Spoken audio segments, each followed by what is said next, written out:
From the moment that I wake up, put on my makeup, you were right there with me. Doesn't matter what I go through, you're my breakthrough. You know everything about me. You heard every prayer that came from my heart, and you love me. Yes, you love me. Woo! When I think of how you made me, it's amazing. I reflect your beauty every moment that I'm living. No counting your thoughts toward me. You're great. Kita mau mulai hari ini, we want to burn for God, burning for God. Siapa yang siap? Boleh kasih jempolnya? Serem ya, serem. Burning for God. Ini kita mau di apa? Emang kita mau di sate ya? Enggak sih ya. Kita mau menyala-nyala bagi Tuhan. Benar, karena kemarin itu sebenarnya kebetulan sih. Ya, dari tim Nancing bilang kita baru doa. Terus aku tanya, apa yang kalian doain ya? Kita doa supaya api Tuhan tuh jangan hilang. Ya enggak bakalan hilang. Asal kita bersedia dibakar terus. Ada amin? Kalau kita bersedia dibakar terus, api Tuhan nggak akan pernah hilang. So let's burning for God, oke? Hari ini kita mau lihat di Alkitab banyak sekali firman-firman yang Tuhan juga singkapkan bagi kita. Tuhan itu merepresent dirinya sebagai api, ya, represent himself dengan api. Keluaran 3 ayat 12, lalu malaikat Tuhan menampakkan diri kepadanya di dalam nyala api yang keluar dari semak duri. Lalu ia melihat dan tampaklah semak duri itu menyala, tapi tidak dimakan api. Maleakhi 3 ayat 2. Siapakah yang dapat tahan terhadap hari kedatangannya? Siapa yang dapat tetap berdiri apabila ia menampakkan diri?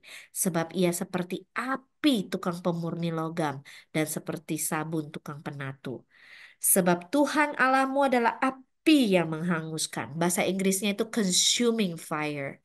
Consuming fire ya. That's why kalau kita sering dengar lagu-lagu ya. Kalau Indo aku belum pernah dengar, nggak tahu kalian ada dengar nggak? Tolong kalau dengar tak kasih tahu aku referensinya. Kalau bahasa Inggris banyak ya, yang kayak lagu Refiner ya, misalnya kita nyanyi I wanna be tried by fire, purified. You take whatever you desire. Lord, here's my life. Ya, jadi eh, kita menyanyikan Tuhan itu api ya. I wanna be tried by fire. Aku mau dibakar, aku mau dimurnikan. Jadi dia adalah api yang menghanguskan, Allah yang cemburu. Ibrani 12 ayat 28 sampai 29. Jadi karena kita menerima kerajaan Allah yang tidak tergoncangkan, marilah kita mengucap syukur dan beribadah kepada Allah menurut cara yang berkenan kepadanya dengan hormat dan takut, sebab Allah kita adalah api yang menghanguskan. Ya, kita bisa baca masih lebih banyak lagi ayat-ayat ini. You can search for it ya. Dan Kisah Para Rasul 2 ayat 3 sampai 4, dan tampaklah kepada mereka lidah-lidah seperti nyala api yang bertebaran dan hingga pada mereka masing-masing, maka penuhlah mereka dengan Roh Kudus. Lalu mereka mulai berkata-kata dalam bahasa-bahasa lain seperti yang diberikan oleh Roh itu, Roh besar ya, R besar, kepada mereka untuk mengatakannya. So, kalau kita mau terus menyala-nyala, kita nggak bisa menyala-nyala dengan kekuatan kita sendiri. Kita harus menyala-nyala dengan api Tuhan. Kita harus sadar benar bahwa yang bisa membakar kita, yang bisa terus membuat kita menyala-nyala, hanya api Tuhan, hanya Tuhan itu sendiri. Nah, hari ini kita mau belajar sama-sama. Sebenarnya masih banyak pembahasannya, tapi aku mau bahas ada 2 poin besar, yaitu kalau kita baca semua tadi tentang api Tuhan. Api Tuhan yang pertama itu melambangkan kehadiran Tuhan. Ya, kalau kita lihat bahwa Tuhan bicara dengan Musa dengan nyala api, itu ngomong kehadiran Tuhan. Ya, kalau kita baca lagi, misalnya, eh,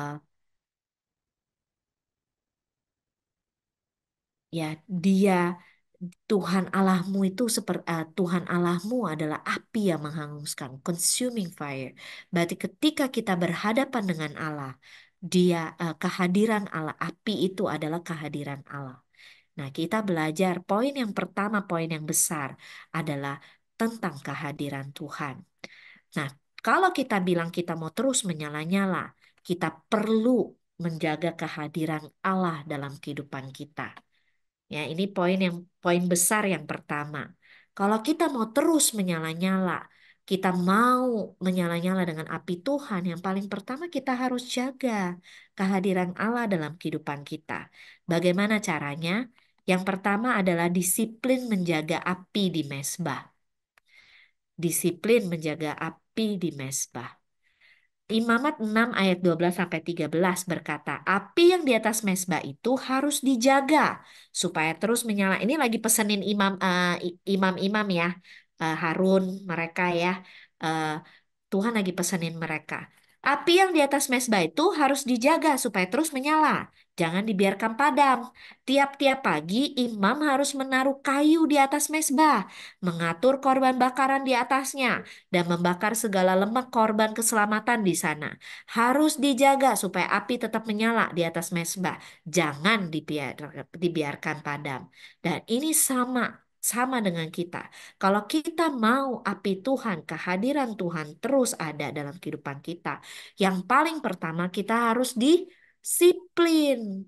Kita harus disiplin untuk menjaga api itu. Kita harus disiplin menjaga api itu, kehadiran Tuhan. Tuhan bilang, itu pokoknya tiap-tiap pagi ya, jangan lupa mesti taruh itu kayu, mesti taruh itu korban ya. Nah, kita belajar. Tuhan bilang kita kalau mau datang kepada hadapan Tuhan di Mazmur 100, kita harus datang dengan sukacita, datanglah ke hadapan dengan sorak-sorai, ya. Masuklah melalui pintu gerbangnya dengan nyanyian syukur, ke dalam pelatarannya dengan puji-pujian. Bersyukurlah kepada dan pujilah namanya. Kalau kita dulu itu suruh kayu, suruh korban, binatang-binatang. Sekarang kita sudah tidak, ya. Tuhan bahkan juga berkata, eh, apa korban yang Tuhan mau itu apa sih sebenarnya? Yang korban yang Tuhan mau adalah ucapan syukur kita. Puji-pujian ya di Mazmur 100 ayat 4. Masuklah melalui pintu gerbangnya dengan nyanyian syukur ke dalam pelataran yang puji-pujian. Bersyukurlah dan pujilah namanya. Dua hal ini kita harus jaga dalam kehidupan kita. Iya, mesti disiplin. Kita yang pertama, kalau ngomong disiplin menjaga mesbah kehadiran Tuhan. Disiplin apa itu? Kita ada 3D. Ya, aku tutup dulu, aku stop share supaya kita bisa ini. Kalau ada pertanyaan silakan langsung. Yang pertama adalah kita mau disiplin menjaga mesbah itu. Nggak bisa nggak tanpa disiplin. Kita ada yang namanya 3D. Disiplin yang pertama disiplin pribadi. Disiplin korporat. Disiplin pemuritan. Kita sudah melihat cukup lama, tiga hal ini nggak bisa berdiri sendiri. Ada orang yang rajin doa sendiri aja, tapi dia nggak pernah ikut disiplin dalam korporat. Disiplin korporat tuh misalnya apa? Farmsel, ya Friday service seperti ini. Lalu kebaktian di hari Minggu. Nggak ikut, nggak bisa juga. Kenapa? Banyak hal yang Tuhan juga bisa adakan di sana. Ada nggak sih waktu-waktu kalian juga merasa kayak aduh, mau mengucap syukur kok agak susah ya, gitu. Kok mau muji Tuhan gak ngerti ya, mau muji apa. Nah, ketika kita di korporat itu, kita itu kayak gini loh. Kalau disiplin pribadi kan kalian semua udah tahu ya, kita datang sama Tuhan saat teduh ya. Kita mau muji, ucap syukur, muji Tuhan, doa, baca firman, itu kalian sudah tahu. Saat ini kita itu bayangin ya kalau korporat itu kita kayak lagi mau nyalain api unggun. Tiap orang itu bawa kayu, bawa nyala api. Ada yang apinya kecil, ada yang apinya besar, ada yang apinya udah padam gitu ya bisa juga. Tapi ketika kita korporat kita datang bersatu, kesamber nggak sama apinya? Kesamber. Tuhan bisa bekerja di tengah-tengah kita. Nanti ini poin yang selanjutnya akan dibahas lebih banyak ya. Tapi kita mau pertama disiplin, konsistensi. Tidak bisa tidak. Tuhan aja ajarin imam-imam itu tiap-tiap hari. Jangan biarinin padam ya. Ayo, harus taruh kayu, harus bawa korban, harus begini, harus begitu. Karena Tuhan tahu kita itu tidak bisa tidak. Tidak bisa satu hari kita padam. Satu hari padam, satu hari nyala, satu hari padam, satu hari nyala. Biar rata, balance. Dunia dengan rohani itu bisa balance. Nggak bisa kayak begitu. Kita hidup bagi Tuhan. Kita mesbah Tuhan. Kita sendiri ini, kita ini bait Allah. Bagaimana bait Allah itu kosong? Coba ya. Perjanjian baru di firman berkata, tubuhmu adalah bait Allah. Kita semua adalah bait Roh Kudus. Bagaimana kita membiarkan diri kita yang bait Allah ini kosong? Nggak ada apa-apa. Nggak ada kayu, nggak ada korban, nggak ada bakaran gitu loh. Apa yang mau disamber? Ya padem gitu loh ya. Nggak bisa. Kita perlu dengan konsisten, dengan disiplin. Kita mau datang sama Tuhan tiap pagi. Renungkan tiap pagi. Aku berani ngomong sama kalian kan kadang-kadang ada yang nanya, aku biasanya malam. Usahain deh pagi ya. Kita aja baca Mazmur 1, merenungkan firman-Mu siang dan malam. Karena apa? Bacanya pagi gitu loh. Baru bisa direnungkan siang dan malam. Kalau bacanya malam, dibawa tidur. Ya, tapi ada yang bilang mungkin bisa tersimpan di alam bawah sadar lebih cepat karena tidur kan. Ya, bisa juga ya kalau dibawa mimpi. Mimpinya sambil muji nyembah Tuhan ya bisa juga sih. Tapi gini loh, prakteknya gitu loh. Itu apa yang kita lakukan di pagi hari kita bisa bisa merenungkan itu siang dan malam. Ya, ada lagunya kemarin saya pengennya aku renungkan siang dan malam lagu lama gitu ya. Jadi kita perlu usahakan kita membangun saat teduh kita, disiplin pribadi kita di pagi hari. Karena di pagi hari begitu kita berhadapan dengan Tuhan, kita bawa korban bakaran kita, kita bawa ucapan syukur dan pujian kita. Kita itu sudah kesamber api. Ada amin? Kalau nggak ada korban ya nggak ada apinya. Gimana kita bilang kita mau menyala-nyala? Kita pagi nggak kebakar apa gitu loh. Ya, ayo. Terus kalau korporat gimana? Sama, korporat juga. Kita jangan mikir buat diri kita sendiri. Nggak apa-apa, aku pagi udah kebakaran kok gitu ya. Ayo, kita juga mau pedulikan teman-teman kita. Ketika kita hadir aja, your presence itu sudah bisa membakar teman-teman yang padam. Your presence is important. Kalau duduk di sebelah kiri kanan, aku suruh ngomong, ayo ngomong kiri kanan. Your presence is important. Mungkin you can chat to your friend gitu ya, kasih kode. Your presence is important gitu loh.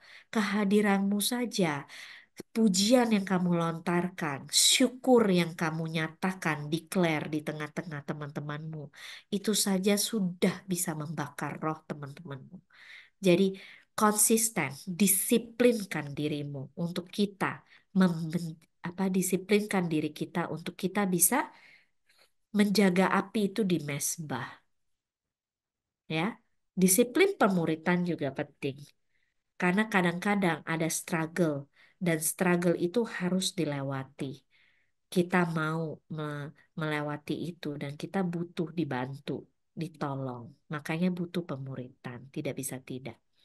Ya, jadi ini sekilas untuk 3D-nya. I hope this is just review, tapi kalian nyadar gitu loh. Kenapa sih disiplin itu penting untuk menjaga api di mesbah? Ketika kalian melakukan disiplin itu, tiga-tiganya ada api yang menyambar. Rohmu tidak akan padam. Rohmu akan menyala-nyala. Oke? We back to the PPT.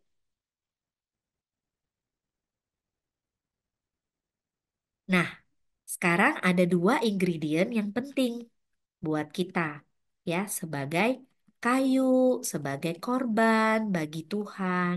Yang pertama dibilang adalah ucapan syukur ya. Kita mau bahas tentang syukur dulu. Syukur dalam bahasa Greeknya itu eucharista, ya. Charis, ya. That means grace. Kalau kalian selidik-selidiki charis, ya, makanya ada yang anaknya dinamain Karisa, ya kan? Ada yang dinamain eh, Karis gitu ya. Nah ini yang kita, kayaknya teman kita di Nanjing juga ada ya, yang namanya Billy Charis kan? Beli Haris ya. Iya kan, benar ya? Nah itu mungkin mama papanya namain karena mau kasih grace di dalam kehidupannya, ya. Jadi cherish means grace, ya. Lalu kalau dalam bahasa Inggrisnya sering disebutkan kalau kita bilang ayo kita ngucap syukur, let's us say grace. Benar? Ya. Karena ucapan syukur dan grace itu kasih karunia itu sangat erat hubungannya. Even their root, ya, akar kata mereka pun di dalam satu akar kata yang artinya grace. Dalam bahasa Prancis. Nah, kalau bahasa Prancis disebut grace a Dieu. Nah, itu. Lalu dalam bahasa Itali, grazie, ya. Ko Martin paling pinter tuh kalau kalau Itali ya temennya. Aku aja kaget pas ke Itali dia bisa ngomong. Kok bisa sih dia ngomong Itali? Karena roommate-nya dulu di Beijing orang Itali. Jadi dia bisa lah ya yang umum-umum gitu. Bahasa Spanyol disebut gracias, ya. Muncul gracias atau apa gitu ya, gracias. Nah, semua pakai kata yang artinya grace. When we give thanks, we glorify God, ya. We glorify God. We give thanks karena grace-nya dalam kehidupan kita. Grace ditunjukkan dengan gratitude. Dan gratitude akan membuat kita thanksgiving ini, rasa syukur kita. Itu akan membuat kita bisa melihat kasih karunia Allah. Seringkali ada orang-orang yang sulit ya melihat kasih karunia Tuhan sehingga dia nggak bisa bertumbuh, dia nggak bisa menyala-nyala dalam Tuhan. Kenapa? Karena nggak nggak nggak bisa gitu mengucapkan syukur. Karena ketika kita mengucapkan syukur, kita akan melihat kasih karunia Allah. Ketika kita eh, ngomong tentang syukur, kita akan terbuka matanya tentang kasih karunia Allah. Kita baca di Roma 1 ayat 21. Roma 1 ayat 21. Nggak ada di PPT ya. Nih, makanya ini sangat erat hubungannya. Sebab sekalipun mereka mengenal Allah, mereka tidak memuliakan Dia sebagai Allah atau mengucap syukur kepadanya. Nah, ini disamakan. Glorify Him sama mengucapkan syukur. Give thanks. Ya, sebaliknya pikiran mereka menjadi sia-sia dan hati mereka menjadi bodoh. Hati mereka yang bodoh menjadi gelap. Nah, disinilah orang yang mau glorify Tuhan, ya, memuliakan Tuhan, sama artinya dengan mengucap syukur, give thanks to Him. Karena we only bisa memuliakan Tuhan karena kasih karunia Dia. Tanpa kasih karunia kita tidak bisa memuliakan Tuhan. Aku tidak mau lama di sini karena kalau di sini dia akan ngulik banyak sekali firman-Nya. Tapi kita mau belajar dari sini aja. Kita harus senantiasa mengucapkan syukur. Syukur kita akan membukakan mata kita akan kasih karunia Tuhan. Semakin kita banyak mengucap syukur, semakin kita melihat kemuliaan Tuhan, semakin kita melihat kasih karunia-Nya Tuhan di dalam kehidupan kita.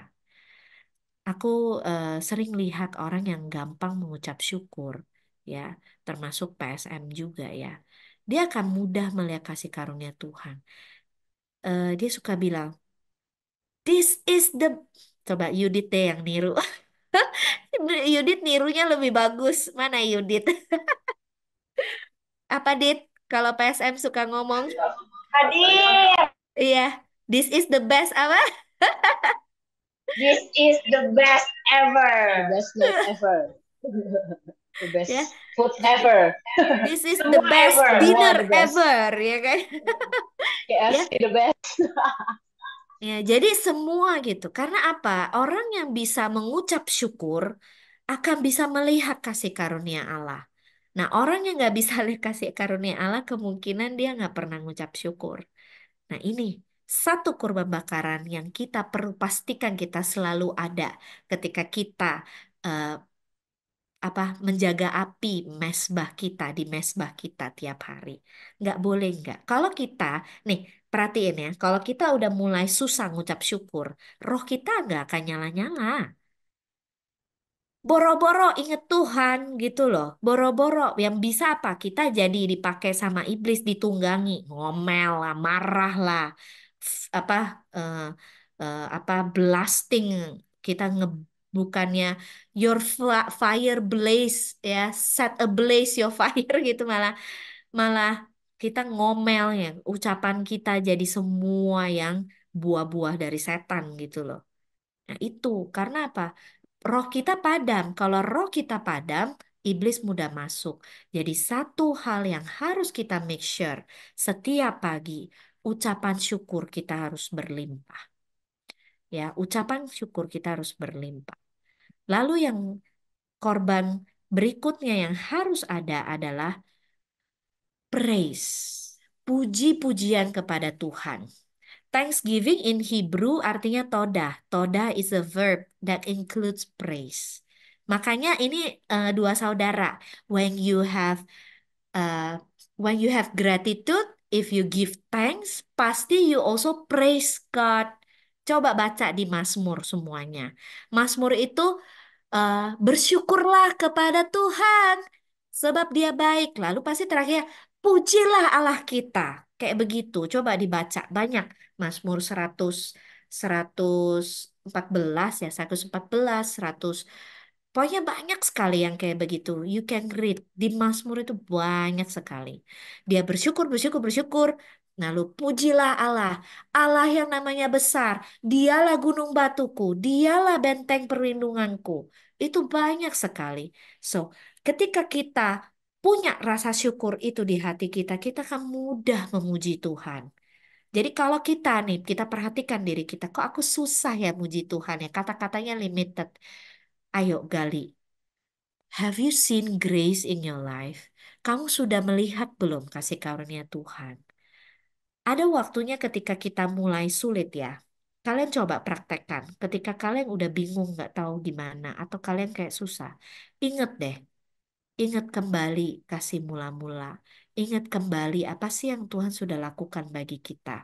Paling mudah adalah bagaimana Tuhan mati di kayu salib bagi dosa-dosa kita. Bagaimana Tuhan menebus hidup kita. Bagaimana Tuhan menyelamatkan kehidupan kita. Dari situ akan mengalir syukur dan pujian. Karena apa? Karena kita sedang memuliakan Tuhan. Karena kita memuliakan pekerjaannya dalam kehidupan kita. Kita memuliakan pekerjaannya dalam kehidupan kita. Baru kita beroleh kasih karunia. Kalau Tuhan gak pernah mati di kayu salib buat kita, kasih karunia apa yang kita terima? Gak ada. Makanya kita mau dua bahan ini selalu harus ada di atas mezbah kita. Syukur kita, pujian kita. Semakin kita menyadari kasih karunia Tuhan, akan semakin berlimpah syukur dan pujian kita. Makanya kayak tadi Raymond nyanyi begitu, wah langsung flashback. A song itu bisa relate ke kita mau belasan tahun, puluhan tahun. Dan all the feelings coming back. Karena ada syukur itu, baru kita bisa keluar dengan pujian. Aku aja kalau masih inget kemarin itu, lagu itu aku kayak mau nangis lagi. Karena syukur akan kasih karunia Tuhan. Dan kalau sekarang nih, aku kan baru rayain aku punya hari baptisan. Aku suka ingat hari baptisanku karena that's the most amazing day in my life. Eh, Ya itulah kasih karunia itu yang membuat aku bisa ada sampai dengan hari ini. Kasih karunia itu yang membuat aku bisa ada sebagaimana aku ada sekarang. aku punya suami yang terbaik, aku menjalani panggilan hidup yang daripada Tuhan. Eh, Nggak ada hal lain yang more fulfilling than this. Jadi ketika kita ingat itu, hati kita melimpah dengan syukur. Hati kita melimpah dengan pujian. Dan ini harus ada tiap pagi. Gak bisa bilang seminggu sekali gitu ya. Kalau WL-nya kayak eh, mengimaminya, dia noyanya pas banget. Enggak, tiap pagi kita harus datang dengan kesadaran ini, dengan ingat akan kasih karunia Tuhan buat kita. Dan kita mulai memuliakan Dia. Kita memuliakan Allah. Sama kayak kemarin kita Jumat Agung. Sama kayak kemarin kita ngerayain kematian Tuhan, salib Kristus, kebangkitan Dia. Eh, aku ingat ada di antara kalian suka ngomong, kita Natalan pun kayak Jumat Agung sama Paskah. Ya itu soalnya semua semua yang Tuhan lakukan itu pusatnya sudah di sana gitu loh. Nggak ada yang lain. Ya, jadi mari kita datang dengan kasih karunia itu, kita ingat kasih karunia itu dan berlimpah dengan syukur dan puji-pujian kepada Tuhan. Dijamin ketika kita taruh kurban itu, api Tuhan itu menyambar. Dia disenangkan. Dia membakar korban kita. Ya. Lalu yang ada selanjutnya tentang ini ya. Aku mau kita sama-sama hati-hati. Ya. Kadang-kadang kalau kita nih ya, padahalnya itu cuma di mulut loh. Kita itu nggak disuruh Tuhan kayak zaman aku ya. Dulu ketika aku belum mengenal Tuhan, kita kalau mau datang ibadah worship sama Tuhan, kita itu kan harus siapin buah, harus siapin macem-macem gitu ya. Spesifik kertasnya, kamu harus kertasnya apa, lipetannya bagaimana, dagingnya apa, buahnya angkanya berapa itu harus perfect gitu, nggak boleh enggak gitu loh. Besar hal-hal yang kita persembahkan juga harus jelas gitu, makin kita mau menyembah harus makin besar gitu ya. Bayangin dong kalau kita mau pergi aja udah rempong gitu. Nah kita enggak, korban yang Tuhan minta dari kita syukur dan puji-pujian itu cuma di mulut, tapi susah kadang itu loh. Kita harus tobat sih gitu. Kita harus tobat dan ini mulut. Aduh jangan males. Ayo mengucap syukur. Ayo puji Tuhan gitu loh. Jangan males gitu. Ini harus kita lakukan. Make sure. Dan jangan pelit gitu loh sama Tuhan. Udah ya Tuhan gitu. Enggak. Let it flow. Makanya kita mau mesbah sama Tuhan pagi hari. Disiplin pribadi. eh, apa namanya saat teduh kita waktunya jangan mepet gitu loh. Kita harus berikan waktu yang terbaik selayaknya kalau kita mau pacaran tuh ya. Waktu yang terbaik apa? Waktu yang lama. Ada bener atau enggak? Ada amin atau enggak?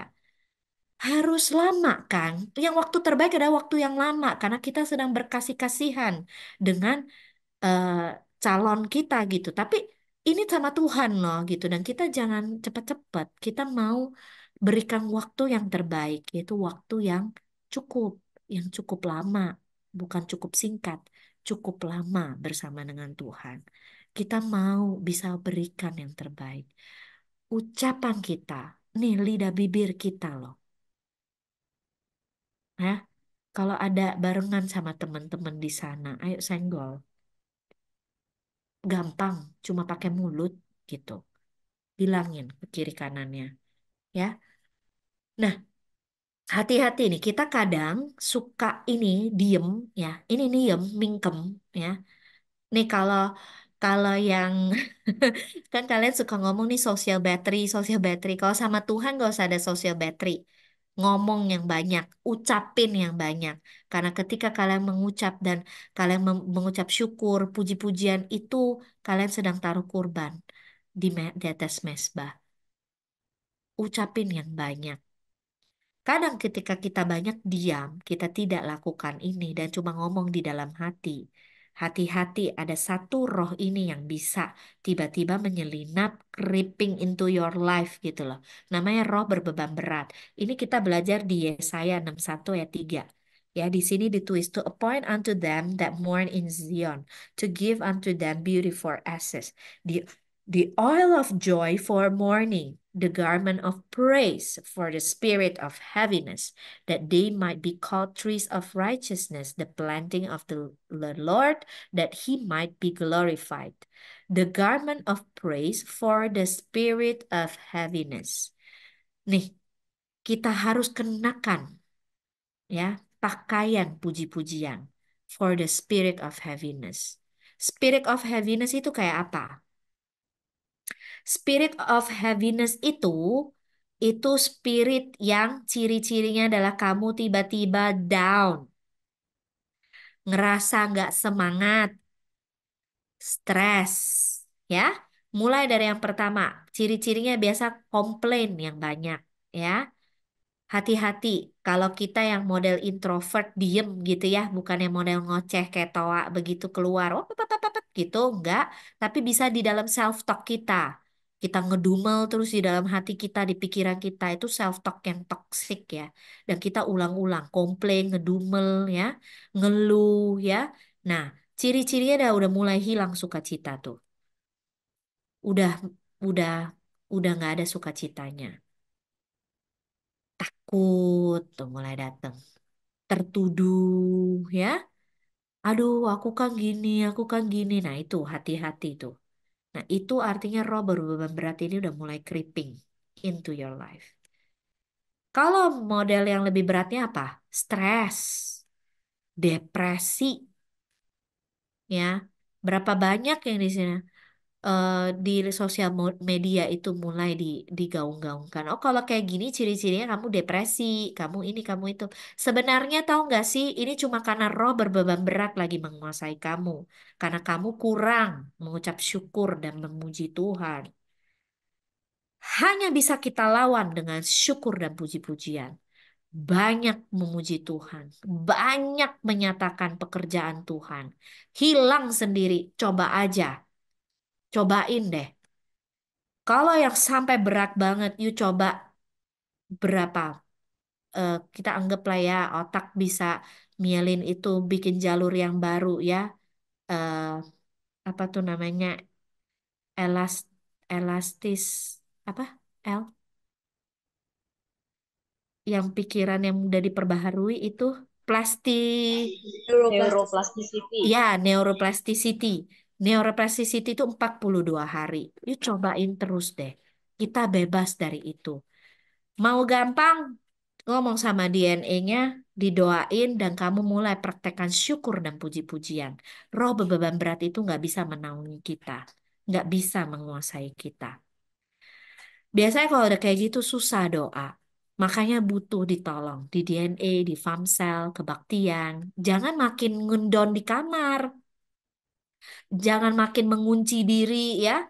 Hati-hati, Amsa bilang orang yang menyendiri mencari keinginannya sendiri. Amarahnya meledak terhadap setiap pertimbangan. Jangan heran, orang yang banyak menyendiri itu gampang emosi. Firman udah ngomong begitu. Karena apa? Roh berbeban berat itu lagi menguasai. Kita tidak mau biarkan itu. Yang ini yang mesti hati-hati. Ya, dan kita mau disiplinkan diri kita. Kita mau pastikan api itu selalu ada di mesbah kita. Dan korban syukur itu sebagai korban harus ada. Apa sih yang bisa memisahkan kita? Harusnya nggak ada. Harusnya tidak ada lagi yang bisa memisahkan kita dari mesbah ini. Karena apa? Kita sendiri udah jadi mesbahnya Tuhan. Udah nggak perlu lagi itu loh kita bikin meja atau batu gitu loh jadi mesbah. Kita sendiri mesbahnya Tuhan. Gak ada apalagi yang bisa memisahkan kita dari Tuhan. Roh Allah ada pada kita. Kita ini bait Allah. Kita ini mesbahnya Tuhan. Tinggal kita taruh ini mulut jangan males. Kita taruh syukur dan korban pujian. Api Tuhan akan menyambar kita lagi, menyala-nyala, sehingga roh kita juga menyala-nyala bagi Tuhan. Oke? Kalau ada pertanyaan silakan langsung, biar nanti langsung. Roma 8 ayat 39 berkata, sebab aku yakin bahwa maut maupun hidup, baik malaikat-malaikat maupun pemerintahan, baik yang ada sekarang atau yang akan datang, atau kuasa-kuasa baik yang di atas maupun yang di bawah, ataupun suatu makhluk lain, tidak akan dapat memisahkan kita dari kasih Allah yang ada dalam Kristus Yesus Tuhan kita. Kita harus mengaminkan firman ini.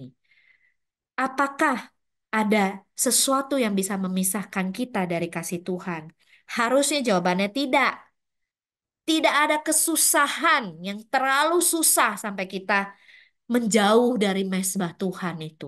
Kita menjauh dari Tuhan. Enggak. Tidak ada karena apa? Roh Allah sudah dalam kita. Enggak ada yang bisa memisahkan kita kecuali kita sendiri yang memisahkan diri kita sendiri. Kesulitan hidup seperti apa? Ujian yang susah? Nah, ayo teman-teman yang lagi kuliah, apakah ujian yang susah bisa memisahkan kita dari kehadiran Tuhan dalam kehidupan kita? Patah hati, kegagalan usaha, kemiskinan, sakit penyakit, kepahitan? Harusnya jawabnya tidak ada. Semua ada dalam firman. Patah hati, Tuhan bilang, aku ini dekat kepada orang yang patah hati. Nah, seharusnya kita tetap ada dalam hadirat Tuhan kalau kayak begitu. Bukannya aku patah hati lalu aku kunci di kamar terus aku nggak mau tahu, cuma nonton Netflix sama beli pizza sama Coca-Cola terus gitu. Enggak. Harusnya kita sudah baca firman yang kita mengerti Tuhan dekat kepada orang yang patah hati. Ujian susah, Tuhan bilang, tidak ada perkara yang terlalu susah, tidak ada yang mustahil. Segala perkara dapat kutanggung di dalam Tuhan yang memberikan aku kekuatan. Hikmat Tuhan itu memberikan kepandaian, ya, kebijaksanaan, pengetahuan, ujian kita bisa. Sebab firman-Nya memberikan terang bagi pikiran kita. Itu ada di Mazmur. Jadi apa yang bisa memisahkan kita dari kehadiran Tuhan? Tidak ada. Sebaliknya, kalau kesulitan tidak bisa, kesenangan tidak juga. Sebab segala sesuatu datang dari Tuhan, oleh Tuhan dan untuk Tuhan. Kalau kita diberikan berkat, kita dikasih misalnya pasangan hidup yang terbaik, kita persiapin pernikahan. Atau kita diberikan usaha yang lagi jaya-jaya, lancar jaya, itu kita juga tetap dekat kepada Tuhan. Sebab berkat Tuhan ada di atas kepala orang benar. Ya, apa yang bisa memisahkan kita? Hobi? Ya enggak. Tadi kita baca di offering. Kalau kita bisa bersenang-senang itu di bawah langit ini pun ya kalau kalian baca di pengkhotbah, itu pun karunia Tuhan. Jadi tidak ada kesulitan, tidak ada kesenangan yang bisa memisahkan kita dari kasih Tuhan. Tidak ada yang bisa memisahkan kita dari kehadiran Tuhan dalam kehidupan kita. Ada amin? Aku nggak bisa lihat muka kalian. Boleh buka. Amin. Boleh buka itunya ya, mic-nya. Oke? Ci, Ya. by the way, Mm-mm. bolehkah sambil langsung bertanya aja nih, Ci? Boleh, boleh. Oke, mungkin teman-teman kita dari Senchen boleh langsung open mic-nya untuk bertanya. Oke, halo Pastor Halo, Rika. iya. Iya, Pas. Jadi tadi aku mau ada pertanyaan sedikit mengenai yang bersyukur. Jadi, Hmm. apa, apakah bersikap Mm-mm. optimis, kayak kita being optimistic itu sama dengan bersyukur? Kalau nggak sama, maksudnya kayak cara tahu bedanya dari mana gitu? Optimis itu nggak ada dasar. Bersyukur itu ada dasar. Dasarnya firman. Dasarnya adalah kemuliaan Allah. Kemuliaan Allah, kasih karunia Allah. Berarti apa? Kasih karunia Allah hanya muncul ketika Tuhan Yesus mati buat kita. Jadi kalau syukur itu ada dasarnya. Kita jangan jadi gini ya. Kita kalau belajar firman itu ya, kita nggak boleh jadikan sesuatu itu metode kayak banyak-banyak bersyukur gitu loh. Kan kita sering tuh ya kayak diomongin orang begitu ya. Banyak-banyak bersyukur. Itu bener sih daripada lu ngomel ya kan. Mendingan kita bersyukur gitu. Itu udah bener banget. Tapi kita harus tahu dasar kita bersyukur apa. Karena ini bukan bukan tong kosong nyaring bunyinya. Enggak. Ini adalah sesuatu yang memiliki dasar, memiliki kuasa, memiliki eh, power di balik itu semua. Kan si karunia sendiri itu kan artinya the power ya, the power of God gitu loh. Jadi ada dasarnya. Dasarnya adalah kekuatan Allah, dasarnya kasih karunia Allah. Syukur itu begitu. Lalu syukur itu apa? Kasih karunia Allah juga dinyatakan di dalam firman-Nya, janji-janjinya. Kita boleh bersyukur karena janji Tuhan, ya. Kita boleh bersyukur atas janji Tuhan yang belum terjadi, boleh nggak? Boleh. Siapa bilang nggak boleh? Karena Tuhan bilang firman-Nya ya dan amin dalam kehidupan kita. Ya, aku ada dengar satu pastor ya, dia doa loh. Dia udah dicap sama dokter karena dia udah pernah hamil dan stillborn. Stillborn itu bayinya dilahirkan dalam keadaan sudah meninggal dan udah gede. Aduh, sedih banget deh kalau kayak begitu. Nah, jadi dan dia udah keguguran udah berapa seri tuh karena katanya darahnya kental lah, terus apa-apa, pokoknya sampai udah pokoknya dibilang nggak bisa melahirkan anak deh gitu, mendingan udahlah give up gitu loh, terus dikasih obat yang banyak, lalu karena dia percaya firman, tiap hari dia doa gitu ya. Karena dia percaya Hana aja nggak punya anak, Tuhan bisa kasih anak. Sarah nggak punya anak, Tuhan bisa kasih anak. Karena anak itu upah dalam pernikahan gitu loh. Upah kandungan, berkat Tuhan itu kan ada upah kandungan. Jadi dia pegang firman itu dan dia berpegang pada kasih karunia Tuhan, berpegang pada kuasa darah Yesus yang menyembuhkan, dan dia perjamuan kudus tiap hari, dia doa terus sama Tuhan, dia perkatakan terus kuasa darah itu yang menyembuhkan, dia bilang kuasa darah Yesus are in my body, karena dia ngomong Inggris, the blood of Jesus is in my body, working through all my veins. Jadi dia terus perkatakan itu. Dia terus mengucap syukur. 2 tahun kemudian, dia 2 tahun lakukan itu. 2 tahun kemudian dia punya anak dan sehat. Dan lumayan gede sekarang. Udah like 4 years, 5 years gitu. Jadi eh, dia mengucap syukur terus atas darah Yesus. Mengucap syukur terus atas perbuatan Tuhan. Karena kita mengucap syukur itu memuliakan Allah. Ucapan syukur kita itu objeknya adalah Allah. Jadi puji-pujian pun itu objeknya Allah, bukan diri kita loh. Hati-hati ya. Ucapan syukur itu objeknya Tuhan. Jadi kita bisa nggak mengucap syukur walaupun keadaan kita buruk? Bisa, karena objeknya Tuhan. Fokusnya Tuhan, bukan diri kita. Gitu loh. Maka kita bisa mengucap syukur kalaupun keadaan tidak baik. Aku bersyukur Tuhan, ya.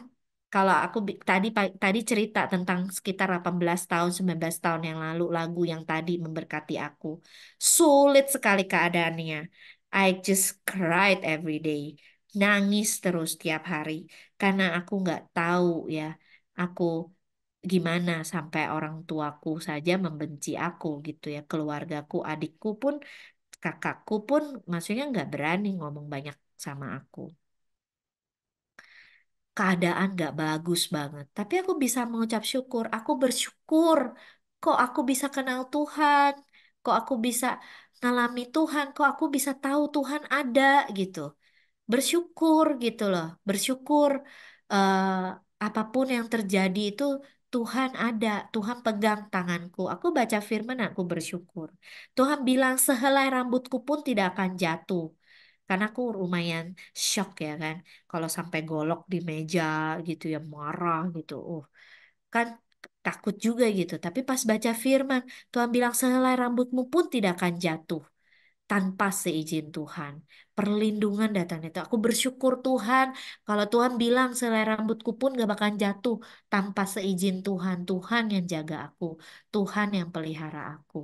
Aku percaya dan aku bersyukur karena Tuhan yang menjaga aku. Jadi gitu, ya. Oke, ada question. Udah terjawab belum, William? Udah Pes, thank you banget atas Hmm. jawabannya. Iya, objek syukur, objek puji-pujian kita Tuhan. Makanya jangan nyanyi lagu yang gak ada pujian kepada Tuhan. Aku selalu ngomong sama tim PW. Kalau nyanyi itu kita mau puji Tuhan. Kita yang mau benar-benar memuji Allah kita yang jadi objeknya. Ada nggak lagu pujian yang bukan memuji Tuhan, objeknya? Ada. Apa tuh? Ya, aku mungkin Cindy yang bisa bantu ya. Kita kan sering evaluasi juga. Ada gitu lagu-lagu yang bukan objeknya Tuhan gitu. Kita mau objek Tuhannya, kita mau yang ngomong itu kayak tadi, ajaib kau Tuhan, agung dan perkasa, ya kan? Kau sumber kemenanganku, layak berkuasa, ya itu ada ya. Hmm. Coba aku lihat di chat lagi pada jawab aku. Oke. Oh iya iya. Ada engkau apa gimana nyanyinya yang doa Yabes aku juga inget. Saking gak pernah nyanyi. Kiranya Pak, Engkau memberkati aku. Berlimpah-limpah itu boleh dinyanyiin ketika kita mau meneguhkan hati kita di hadapan Tuhan. Itu juga firman.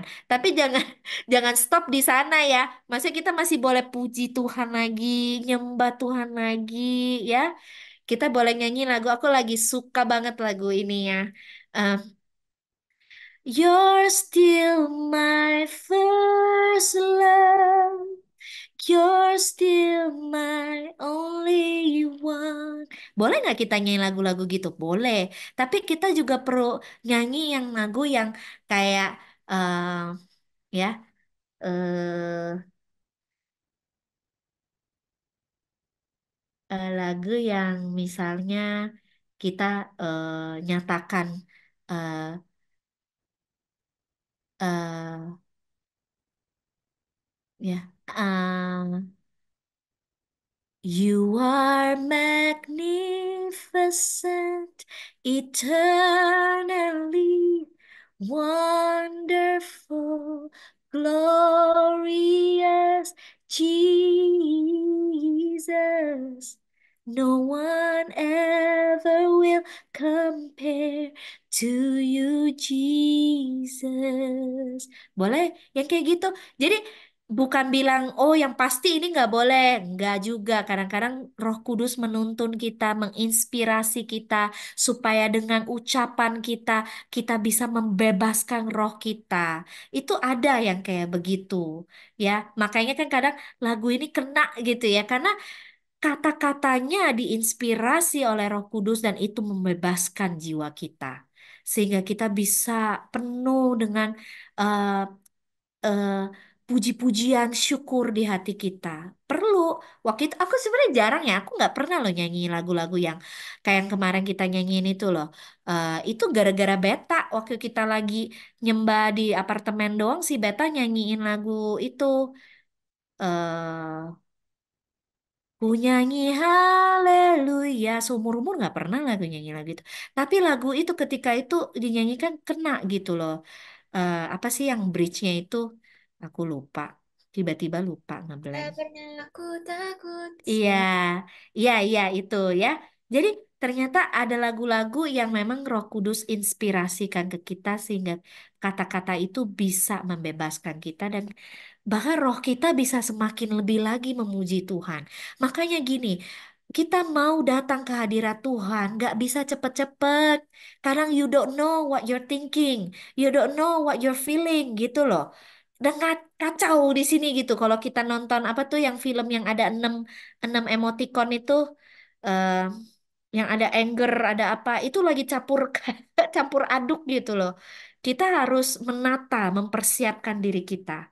Nah, makanya yang kedua nih ya, kedua dalam kita menjaga kehadiran Tuhan, kita perlu memperhatikan, mendengarkan dan memperhatikan Iya, filmnya Inside Out, bener. Ya, kita perlu memperhatikan dan mendengarkan suara Tuhan. Kita baca sama-sama di 1 Samuel 15 ayat 22. Tetapi jawab Samuel, apakah Tuhan itu berkenan kepada korban bakaran dan korban sembelihan sama seperti kepada mendengarkan suara Tuhan? Sesungguhnya mendengarkan lebih baik daripada korban sembelihan. Memperhatikan lebih baik daripada lemak domba-domba jantan. Kita perlu datang kepada Tuhan. Dari firman kita belajar, ketika kita datang kepada Tuhan, ketika kita eh, apa mengadakan mesbah itu ya, kita itu perlu datang dengan hati yang mau mendengarkan dan memperhatikan suara Tuhan. Ya, kalau di sini gampangnya nih, aku bilang dilarang sotoy. Sotoy tahu nggak sih itu bahasa generasi aku. Sotoy itu sok tahu, ya. Jadi dilarang. Kalau kita mau datang sama Tuhan, kita nggak boleh gini loh datang. Oke, hari ini Tuhan, aku nyanyi 2 lagu, satu cepet, satu lambat. Terus aku doanya gini gini gini, doa buat keluarga gini gini gini gini. Terus aku baca firman, aku selesai Tuhan, oke? Gitu ya. Jadi kayak ini ini anak datang bukannya dengan hati yang benar-benar terbuka gitu ya. eh dengan hati yang terbuka, dengan hati yang lembut, yang kayak spons gitu. Bayangin spons ya, ditetesin air dari surga itu langsung nyerap gitu ya. Ini enggak sotoy gitu, sok tahu. Pokoknya gini gini gini ya Tuhan gitu loh. Enggak boleh. Kita harus berikan ruang untuk kita mendengarkan dan memperhatikan suara Tuhan. We are not hearing, but we are listening. Ya, kadang-kadang kita pikir kita dengar suara Tuhan ya, tapi jangan-jangan tuh pikiran kita yang lagi ngatur Tuhan. Hati-hati ya, makanya kita nggak mau. Kita nggak tahu, kita nggak bisa ngerti yang mana karena setiap dari roh kita uji ya. Tapi yang kita bisa make sure gini, oke, setel dulu hati nih ya. Ini hati perlu disetel, disetting gitu mau mendengarkan dan memperhatikan suara Tuhan. We want to listen to you, Lord. We want to listen and we want to obey. We want to absorb everything that you say. Whatever you say, Lord, I will do it. Ini hati kita. Kalau kita memiliki hati ini kurban yang kita berikan bagi Tuhan. Dan His glory will come in. Ya. Yang ketiga adalah hidup di dalam kekudusan. Ya, ada lagunya. If your glory wants to come in, let it fall. We want it all. Your fire is consuming. Ya, hidup dalam kekudusan karena apinya Tuhan, api yang menguduskan, api yang purify kita, api yang menghanguskan kita. Kita harus mau. Karena apa? Kita harus datang kepada Tuhan. Kalau kita mau, kita harus persembahkan hidup kita ini di atas mezbah ini untuk dikuduskan. Karena tanpa kekudusan tidak ada seorang pun yang bisa melihat Allah. Gak akan kita bisa melihat Tuhan kalau kita nggak memiliki kekudusan. Bagaimana mungkin kita bisa bertemu dengan api yang menghanguskan itu kalau kita tidak mau dikuduskan? Kita nggak usah ngomong dulu deh. Aduh, kalau aku nggak benar-benar 100% pure, 100% holy, dan aku nggak bakalan dong menyala-nyala atau aku nggak bakalan dong ketemu Tuhan. Nggak. Yang penting hatimu dulu nih. Mau nggak? Nah, kayak gini, di Roma dibilang persembahan yang hidup itu adalah kita. Kita ini persembahan yang hidup. Bayangkan ketika tiap pagi kita datang ke hadirat Tuhan, kita memberi, kita sebagai bait Allah, datang kepada Tuhan, mesbahnya Tuhan. Kita datang, kita taruh diri kita sebagai korban di atas mesbah. Kita nih korbannya, persembahan yang hidup. Karena apa ngomongnya? Let your fire consume us, Lord. Udah, bakar aja aku Tuhan. Yang nggak oke Tuhan buang. Yang oke Tuhan Tuhan let it be gitu loh. Yang enggak buang ya. Ya kan? Jadi eh, Sikap hati itu yang harus ada ketika kita hidup di dalam kita hidup, kita berikan kehidupan kita di atas mezbah sebagai kurban. Baru kita bisa menjaga kehadiran Tuhan dalam kehidupan kita. Kita perlu tahu, His fire is consuming us. Dia akan memurnikan kita. Aku ingat nih, kemarin pas Sam pas datang khotbah juga dia baca ya. Zakaria 13 ayat 9. Aku akan menguji mereka, ya, seperti orang menguji emas. Mereka akan memanggil namaku dan aku akan menjawab mereka. Tuh, kalau kita mau menyala-nyala, kita perlu ketemu Tuhan. Kita perlu dibakar sama apinya. Karena aku menguji mereka seperti menguji emas. Mereka akan memanggil namaku dan aku akan menjawab mereka. Aku akan berkata, mereka adalah umatku dan mereka akan menjawab, Tuhan adalah Allahku. Di sanalah pertemuan itu terjadi.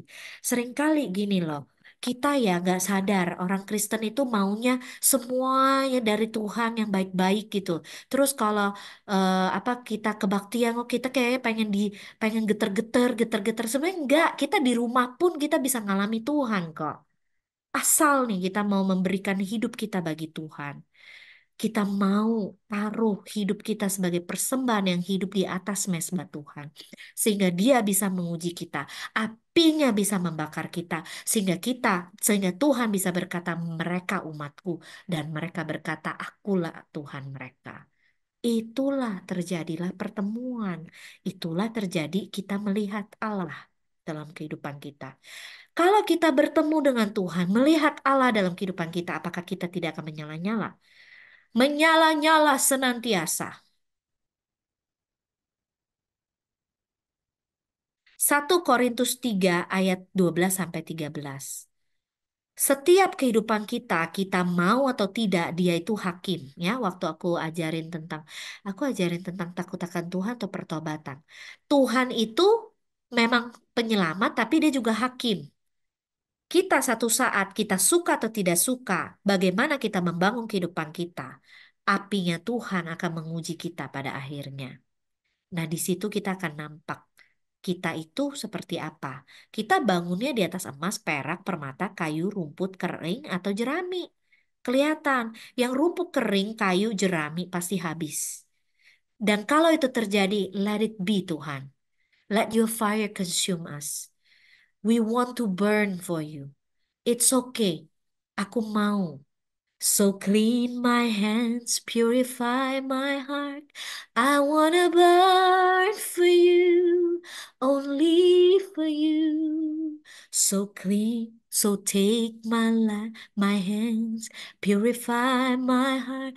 I wanna burn for you, only for you. Coba dengerin lagu ini deh. Kita perlu mau naruh hidup kita di atas mezbah itu sebagai korban. Dan kita akan menjaga kehadiran Tuhan. Api itu dalam kehidupan kita. Yang pertama itu tadi sekilas ya tentang apa yang dapat Roh Kudus lakukan dalam kehidupan kita. Jadi hal yang kedua yang kita harus perhatikan supaya kita bisa terus menyala-nyala dalam kehidupan kita adalah menghargai pekerjaan Roh Kudus dalam kehidupan kita. Yang pertama adalah kita harus mengejar buah-buah roh. Dikatakan di 1 Korintus 14 ayat 1, kejarlah kasih itu dan usahakanlah dirimu memperoleh karunia-karunia roh, terutama karunia untuk bernubuat. Ya, ini masih banyak penjelasannya. Tapi di sini diajarkan bahwa kejarlah kasih. Kasih itu ada buah roh. Dan kalau kita belajar di 1 Korintus 13 tentang kasih, dibilang nubuat bisa berlalu, ya. Ya, tapi kasih itu yang tetap tinggal. Berarti kasih itu yang terutama di atas segalanya. Berarti kita harus mengejar buah-buah roh ini. Dan buah-buah roh ini namanya buah-buah roh. Berarti buah-buah yang dihasilkan oleh Roh Kudus gitu loh. Biarkan Roh Kudus bekerja di dalam kita. Sehingga kita bisa menghasilkan buah-buah roh ini dalam kehidupan kita. Buah-buah roh apa aja? Coba dibaca di Galatia 5. Boleh ditaruh aja di chat ya. Biar teman-teman ini secara singkat aja ya. Kalau kita detail lagi nanti agak lama. Tapi aku pengen kalian tahu benar-benar dan kalian bisa praktekkan dulu. Jadi kejar buah-buah roh itu. Buah-buah roh itu kasih, belas kasihan, kesabaran, pokoknya ujungnya pengendalian diri ya. Kesabaran, kelemah lembutan. Terus apa lagi? Udah ditaruh di chat belum? Nah, itu udah ditaruh di chat. Ya, kemurahan, kebaikan, kesetiaan, kelemah lembutan, penguasaan diri, sukacita. Ya, jadi kejar ini semua. Dan Roh Kudus, dia itu pengajar kita. Dia itu penasehat kita. Dan dia bisa nasihati kita. Nah, kalau kita belajar di Amsal, dikatakan suara itu berada di tempat persimpangan-persimpangan jalan. Itu lagi ngomongin Roh Kudus sebenarnya. Dia itu selalu mengingatkan kita kalau kita lagi dalam pilihan, mau ke kiri atau ke kanan, mau begini atau begitu. Gitu loh. Jadi kita perlu kejar ini dan dengar apa yang Roh Kudus ingatkan. Kalau kita mau pagi kita doa ya sebelum kita aktivitas. Allah Roh Kudus, aku mempersilahkan Engkau, intervensi aku, ajari aku, lihatlah apakah jalanku serong ke kiri atau ke kanan, koreksi, tegurlah aku, supaya jangan aku menyimpang dari ketetapan-ketetapanmu. Itu yang dikatakan di dalam Mazmur. Kita mau mengejar buah-buah roh, ya. Dengan kita mengejar buah-buah roh ini, kita akan terus menyala-nyala bagi Tuhan. Kita membiarkan Roh Kudus itu terus berbicara, bekerja di dalam kehidupan kita dan sampai menghasilkan buah-buah itu. Lalu yang kedua adalah mengobarkan karunia-karunia Roh Kudus. Ya, kalau tadi ngomong berdoa di dalam Roh, itu bukan karunia bahasa, bukan karunia Roh Kudus ya. Eh, ya beda. Kalau karunia Roh Kudus itu karunia berbahasa roh itu beda ya. Karunia berbahasa roh itu kayak si murid-murid Yesus itu yang dibilang orang seperti orang mabok. Belum. Setelah orang mabok kan dia bilang ada satu kali lagi yang mereka lagi berdoa dalam roh tapi mereka bicara ternyata bicara bahasa penduduk setempat. Dan mereka heran, kok dia bisa sih ngomong bahasa kita padahal mereka nggak bisa. Itu karunia bahasa roh. Jadi bahasa roh itu ada cerita lagi satu hamba Tuhan yang dia ke Jepang, lalu dia nggak bisa khotbah itu, lalu dia berbahasa roh aja. Berbahasa roh ke yang keluar bahasa Jepang. Gitu. Nah, itu karunia bahasa roh. Nah, ini mengobarkan karunia-karunia Roh Kudus. Janganlah padamkan roh dan jangan anggap rendah nubuat-nubuat. Ujilah segala sesuatu dan peganglah yang baik. Ya, kita mau mengobarkan karunia-karunia Roh Kudus, ya. Karunia-karunia Roh itu ada 9 juga, ya. Boleh ditaruh di chat. Aku tidak bacakan lagi. Tapi gini, walaupun Paulus mewanti-wanti ya orang warga jemaat di Korintus, oke, dia atur nih kalau mau ada karunia roh bekerja itu bagaimana. Dia atur semua karena supaya tertib, supaya tidak menyimpang, supaya tidak sesat. Maka diajarin ujilah segala sesuatu dan peganglah yang baik. Ya, di sini diajarin. Siapa bernubuat, ia berkata-kata kepada manusia, ia membangun, menasihati, dan menghibur. Nah, kita praktek ini, benar nggak? Di dalam kebaktian kita, di dalam setiap kali pertemuan kita. Kita tidak mau membiarkan Roh Kudus itu tidak bisa bekerja di tengah-tengah kita. Makanya kita bilang, it's not only ritual. Bukannya cuma checklist, A, B, C, D, D, D, selesai. Udah, enggak.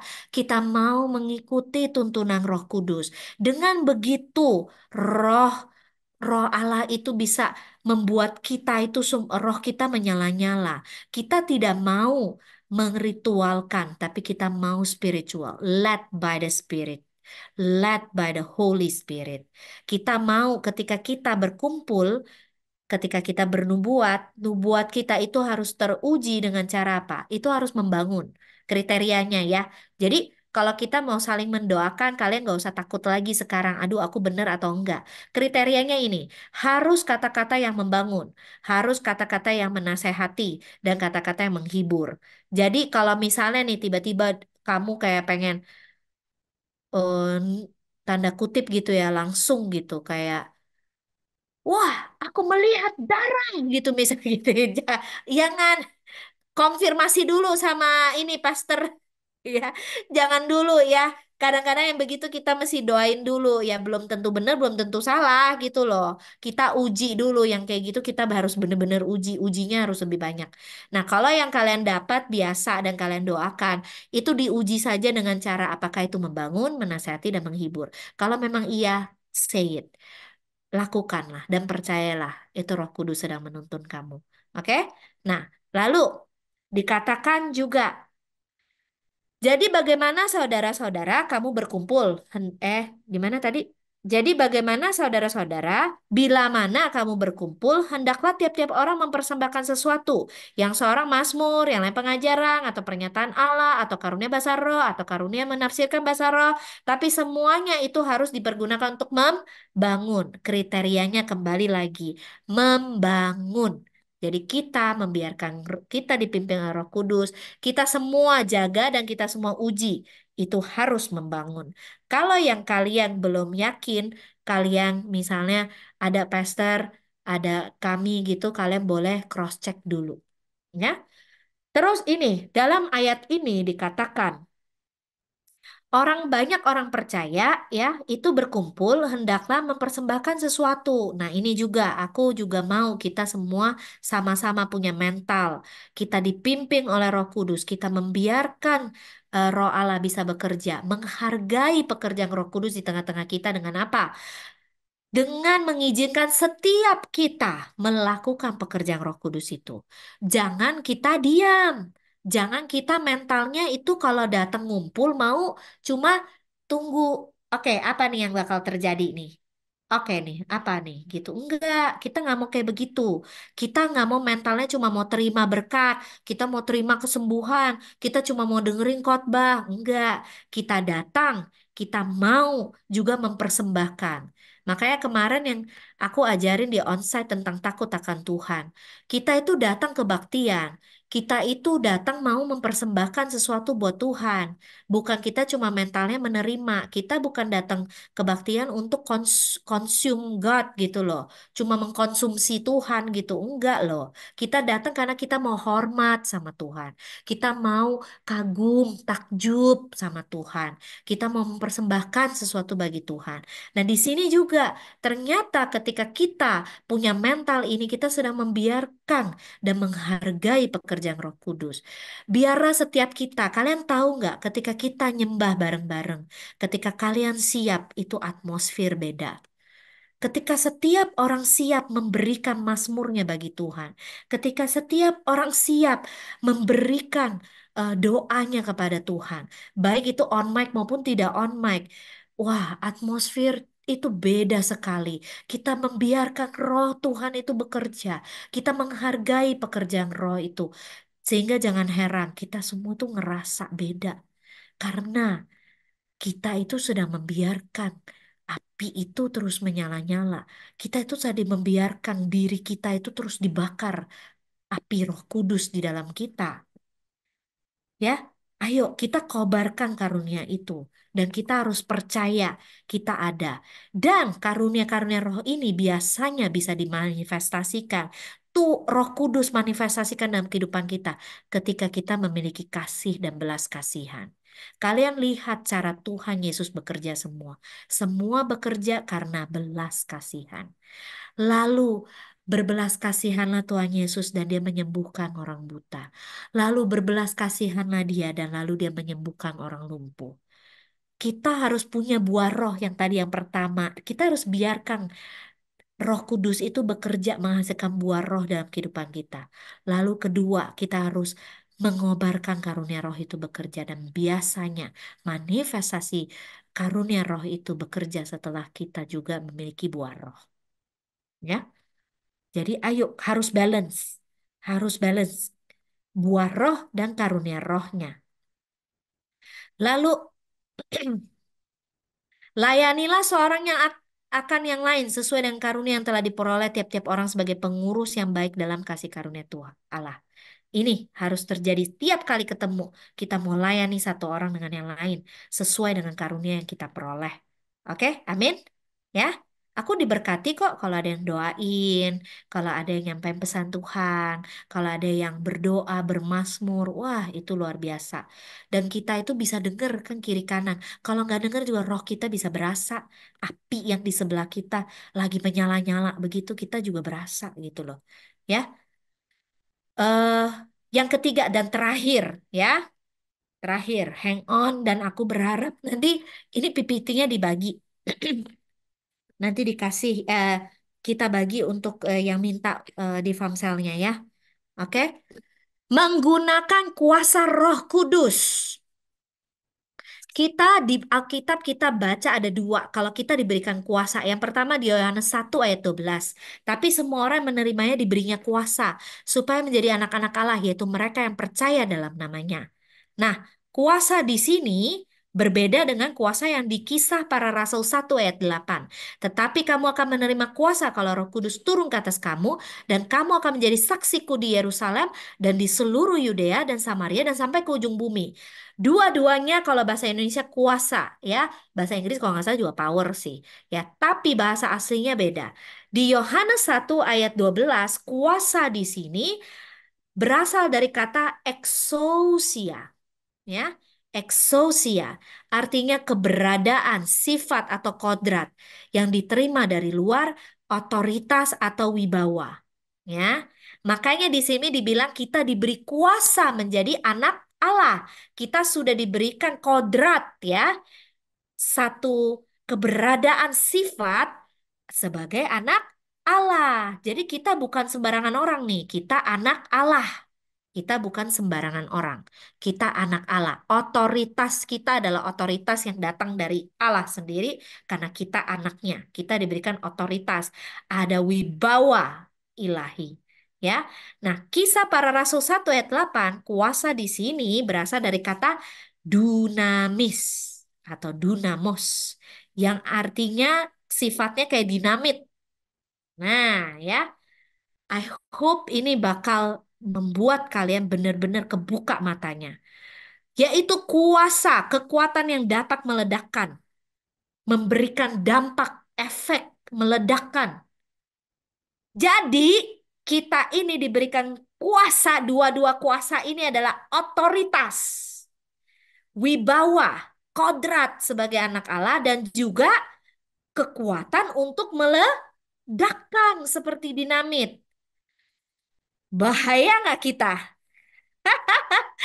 Bahaya sekali. Ayo, makanya bukan main-main ini. Kalau Tuhan berikan kita kuasa seperti ini. Aduh, makanya ini mulut ya, jangan males. Mulutnya harus rajin. Ya, puji, syukur, sembah, perkatakan firman. Ya, dan yang terakhir ini adalah yang kita perlu lakukan adalah, nih dibaca nih ya, Kisah Para Rasul 1 ayat 8. Ayo kita baca sama-sama ya. 1, 2, 3.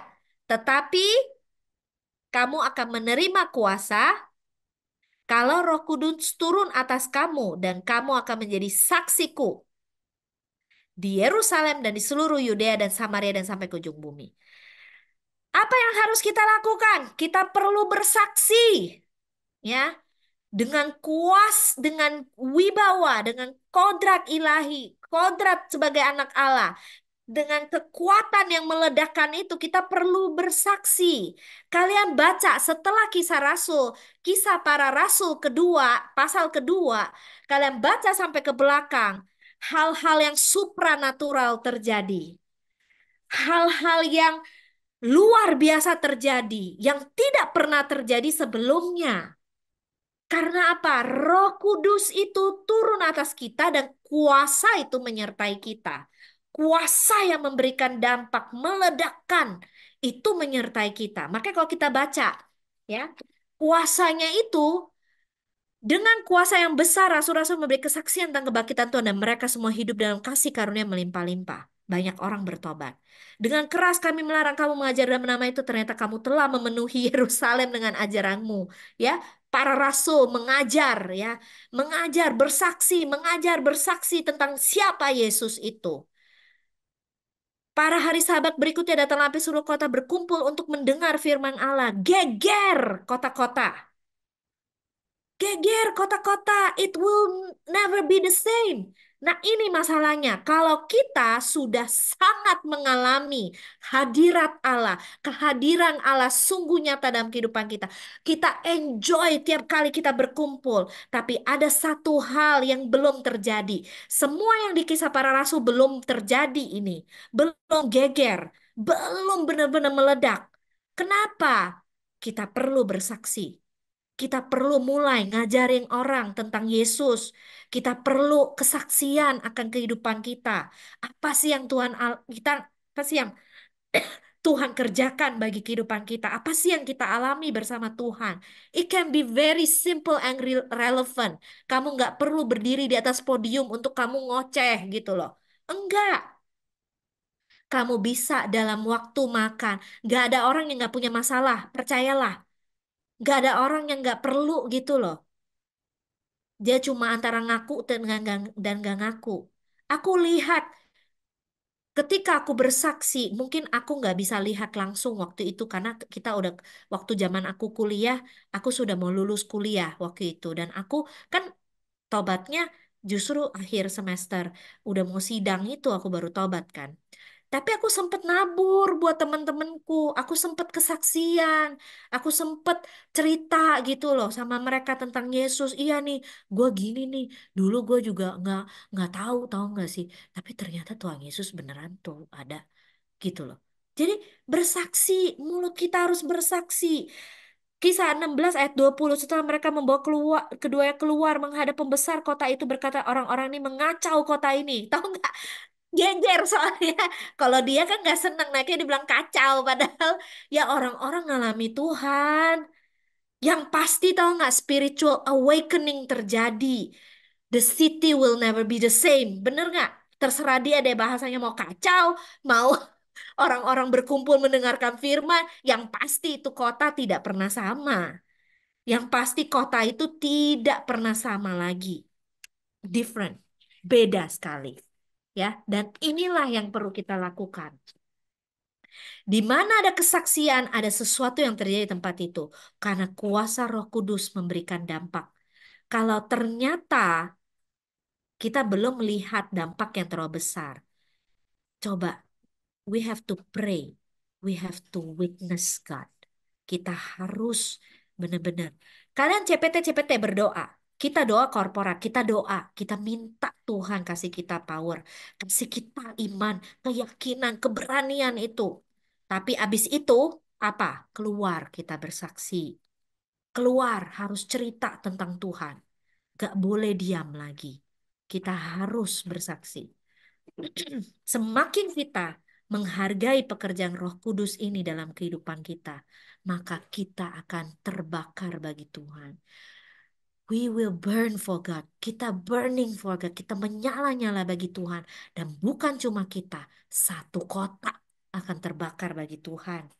Satu kota itu, satu kampus YUHK. Bilang ada 300-an orang Indo. Gak usah orang Indo doang, orang Cina juga bisa. Itu yang hitam-hitam semua, Nigeria, Zimbabwe semua bisa terbakar bagi Tuhan. Kita tidak mau batasi pekerjaan Roh Kudus. Bisa. Asal dia ngerti bahasa Inggris kita masih bilang Jesus, Jesus love you gitu. Bener nggak? Kalau bahasa Inggris yang minim banget gitu ya. Yesu, ya orang Cina ya kan. Yesu ini. Yesu se seleteni te 罪 gitu. 救了你的罪，在十字架死了 gitu. Udah gampang. Tapi yakinlah otoritas itu dan kuasa itu yang meledakkan itu ada pada kita. Kalau kita bersaksi, kita menghargai pekerjaan Roh Kudus itu bekerja terus dalam kita. This what will happen. Yang terjadi di Kisah Para Rasul akan terjadi dalam kehidupan kita. Aku mau ini catat aja. Setiap kalian latih masing-masing. Kesaksian 3 menit. Dan ini bisa dimodifikasi. You mau kesaksian apa? Aku baru ikut Tuhan 19 tahun, mau 20 tahun. 19 tahun, kamu mau cerita tentang kerjaan? Aku punya. Cerita tentang duit? Aku punya. Cerita tentang pasangan hidup, aku punya. Kesaksian, itu semua bisa jadi kesaksian. Cerita tentang sakit, bisa. Cerita tentang depresi, bisa. Cerita tentang stres, bisa. Ya, jadi kesaksian ini banyak dan kita bisa improvisasi di segala bidang kehidupan kita. Dan ini yang standar, hidup sebelum mengenal Tuhan, bagaimana bisa mengenal Tuhan, apa yang terjadi ketika mengalami Tuhan, dan hidup setelah mengenal Tuhan. Ya, dan selesai di sini. Ayo latihan. Kalian bisa ketik. Kalau kalian ketik kurang lebih dengan Times New Roman ukuran 12, kalian ketik di satu HVS itu kurang lebih bisa 3 menit selesai. Ya. Dan itu dilatih. Aku melatih diri aku. Kamu pikir aku baru tobat nih ya? Terus berani gitu ngomong sama enggak? Aku ketik dulu, terus aku ulang. Baru ketika ketemu orang lancar, lancar jaya pas ngomong gitu loh. Karena diulang-ulang, dilatih dulu di rumah gitu loh, ya. Tapi nanti Roh Kudus bisa memberikan inspirasi apa yang kita perlu katakan. Patah hati bisa ada kesaksiannya. Ya, butuh uang bisa ada kesaksiannya. Semua ada kesaksiannya. Ya, kita mau latih ini sama-sama. BCC want to burn for God. Amin. Lihat tuh logo kita. Tengahnya api. Kiri kanannya itu kita semua. Berarti kita terbakar dengan api dari Roh Kudus. Amin. Hai BCC Family, hope you are blessed dengan firman Tuhan yang telah dibagikan. Remember, the Bible said, berbahagialah orang yang mendengarkan dan mentaati firman Allah. So together, let's try to put today's word of God into practice. Oh, dan aku encourage kita untuk boleh sama-sama follow BCC's Instagram and subscribe to our YouTube account supaya kita boleh terus sama-sama diperlengkapi dan bertumbuh untuk menjadi semakin serupa Kristus. Bagi teman-teman yang membutuhkan dukungan doa, konseling, atau komunitas untuk bertumbuh, you are very welcome to DM us on Instagram atau juga bisa email pada alamat yang tertera. See you soon ya BCC Family. God bless!